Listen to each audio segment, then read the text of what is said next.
Manda casos.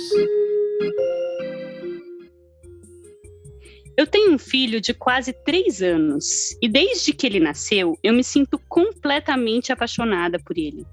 Abraço, beijo e aperto ele o tempo inteiro e muitas vezes eu me seguro para que não seja algo excessivo, mas às vezes eu simplesmente não dou conta. Eu brinco que eu tenho vontade de comer ele, comer no sentido de carinho, de tanta fofura, de tanto amor. Isso configura algum tipo de desejo sexual? É normal sentir isso por um filho? Isso pode ser prejudicial para ele? Existe limite para o carinho e afeto com os nossos filhos pequenos? Sexoterapia. Ana Canosa. Olha, o meu filho aprendeu quando ele tinha 1 aninho, 2 aninhos na escolinha, que tinha uma coisa que elas falavam assim, limite, e aí ele aprendeu, né, aí ele falava assim, mãe, mimite para essa Valentina, né? Essa história me lembrou muito a história de João e Maria. Vocês lembram da história de João e Maria? Sim. João e Maria, né, eles viviam com a mãe, com o pai e com a madrasta, e eles viviam numa situação de privação e fome, né? E aí, um dia a madrasta fala para o pai, nós não temos comida para 4, temos comida para 2. Vamos deixar as crianças no meio da floresta, elas vão ficar lá e vão morrer. E aí o João escuta isso e ele guarda as pedrinhas no bolso para demarcar o caminho. E aí a madrasta leva e eles ficam na floresta com os animais selvagens. Essa história, ela tem um simbolismo forte sobre a questão da autonomia da criança, né?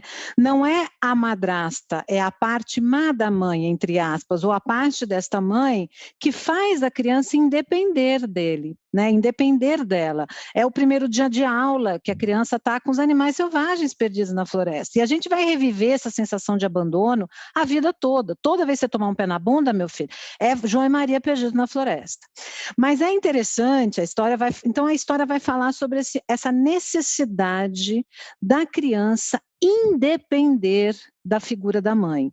Não só da mãe, mas de quem cumpre a função materna, que pode ser o pai, ou todo mundo que faz essa função de espelhamento, de proteção da criança e de sobrevivência afetiva.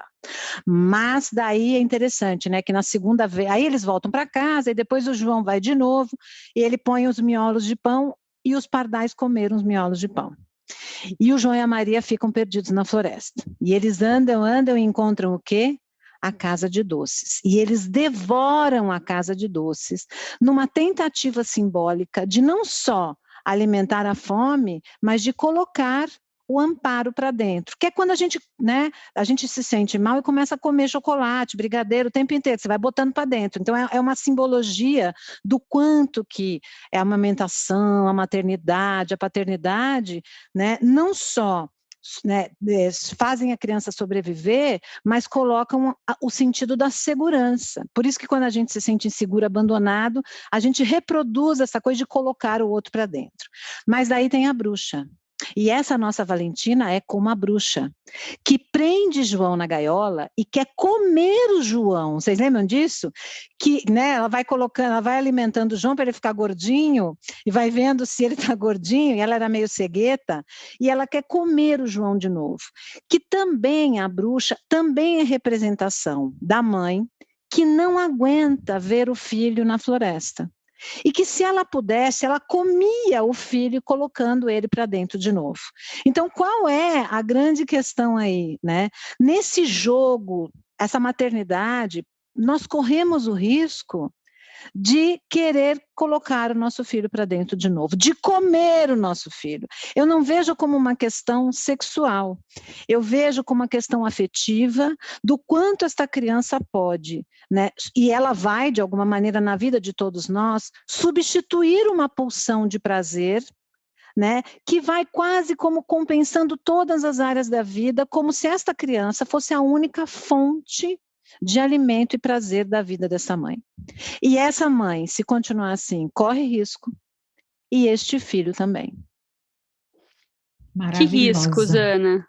Riscos do quê? De ficar dependente né, de não ter espaço para a vivência de outros prazeres.